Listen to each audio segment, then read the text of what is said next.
اعوذ باللہ من الشیطان اللعین الرجیم بسم اللہ الرحمن الرحیم وبہ نستعین وہو خیر ناصر ومعین۔ سلسلہ دروس معارف اہل بیت علیہم الصلاۃ والسلام میں فضائل زیارت امام حسین علیہ الصلاۃ والسلام پر یہ آج دوسرا درس ہے۔ روایت ہے امام رضا علیہ الصلاۃ والسلام سے، جس کا تذکرہ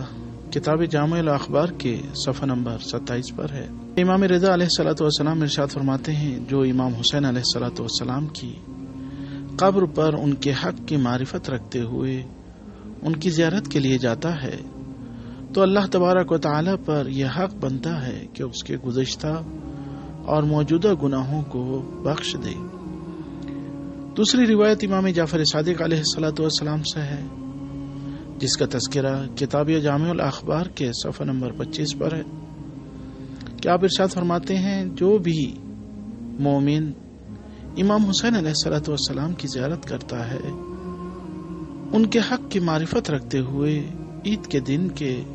علاوہ کسی اور دن،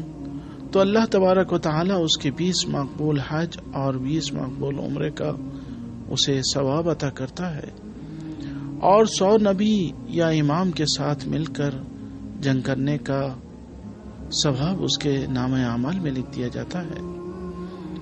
اور جب مومن عرفہ کے دن حضرت کی زیارت کرتا ہے فرات سے غسل کرنے کے بعد،